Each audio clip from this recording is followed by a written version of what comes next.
I'm going to look at the Atomic and Ionic Structure tab, and I'll take you through the pages here.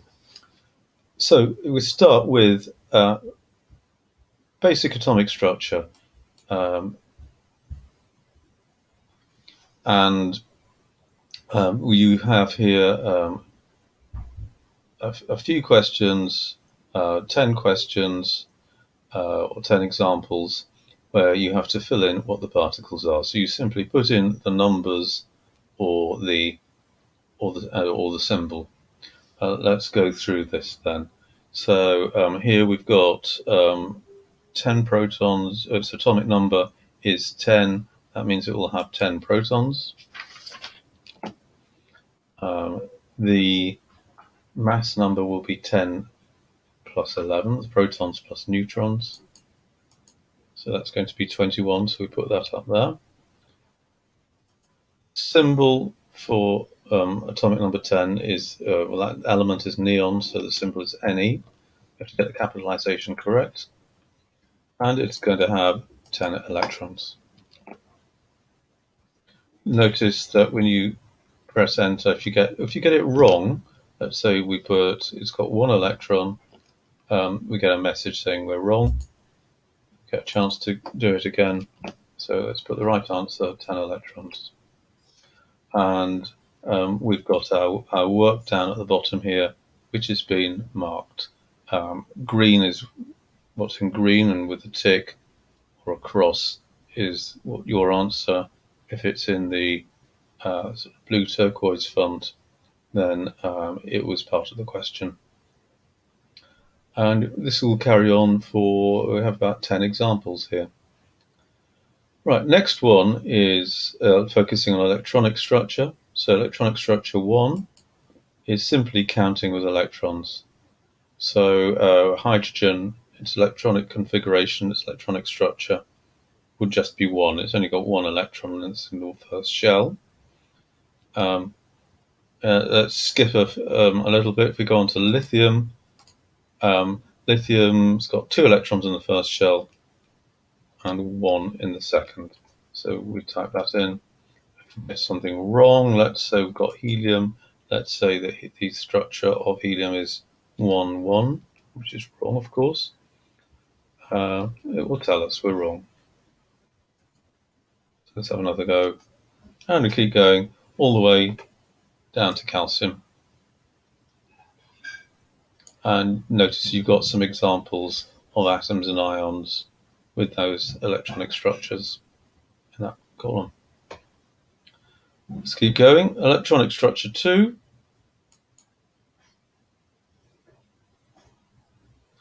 Just focuses now on, it takes random elements. You could use a periodic table here. We've got magnesium. It has 2 outer shell electrons because it's in group 2. And it has 2 shells. They have 3 shells, in fact. If I put 2, that will be wrong. So let's put the right answer in 3, and its electronic structure is 282. And then we'll go on to the next example. Okay, and our marked work is appearing below here in the table. Right, that's electronic structure. Now we start looking at the structure, putting all those bits together. So the structure of atoms, and you have to fill in all these parts. So we've got mass number, atomic number, symbol, proton number, electron number. You might be asked the neutron number or the electronic configuration, the number of outer shell electrons, and the total number of shells. So let's just go through this example. It has electronic structure. It's an atom, and it's got, if you add those numbers together, it comes to 20. So the proton number must be 20, and the atomic number must be 20. And it has 20 neutrons, so 20 protons plus 20 neutrons gives you a mass number of 40. Atomic number 20 is calcium. And just adding up those electrons, again, it's 20 electrons. Calcium, well, it's in group 2 and it's got 2 outer electrons. So 2, and it's got 4 shells. And you'd keep going, and there'll be 10 more examples like this. This page is entirely reproducible.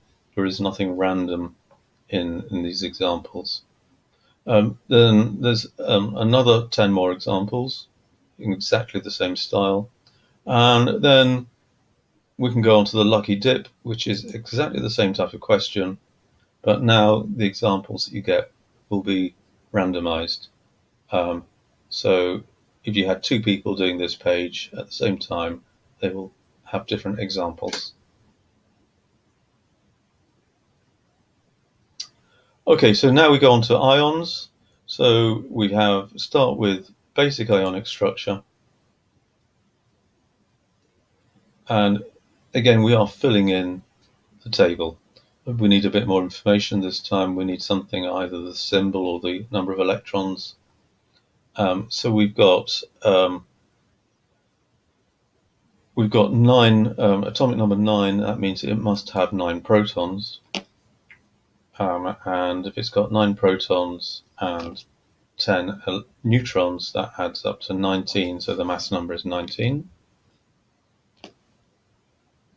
Atomic number 9 would be fluorine, but this is not a fluorine atom anymore. It's a fluoride ion, so we need to put the formula correct, F-. You don't need to worry about formatting the minus as a superscript here. These pages will do it automatically, unlike in the formulae and equations tabs, where you do need to make sure you've got your subscripts and superscripts entered correctly.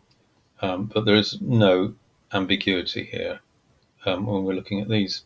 And you've got these questions come up in groups of 10.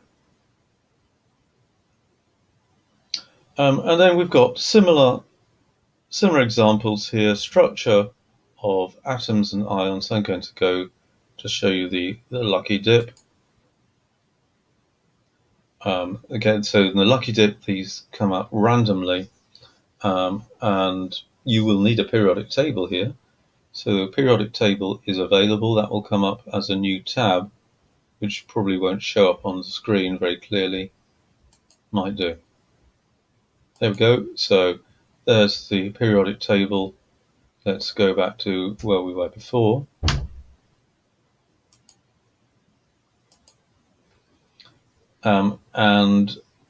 Proton number 30 means atomic number is 30.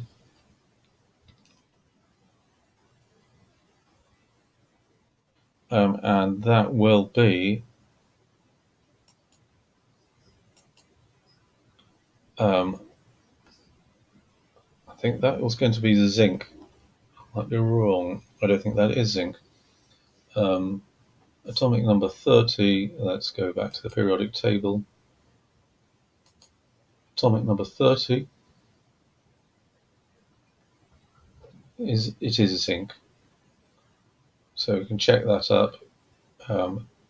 Let's go back to where we were.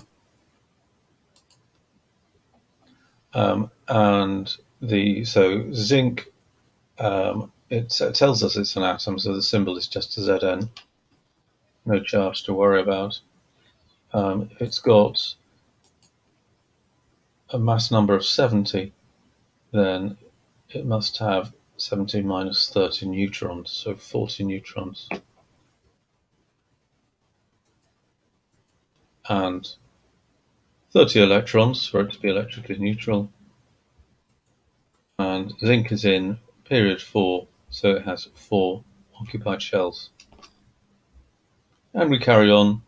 The information you are given will be given to you in various permutations. So before we were given the mass number and the proton number. Here we're given the atomic number and the neutron number.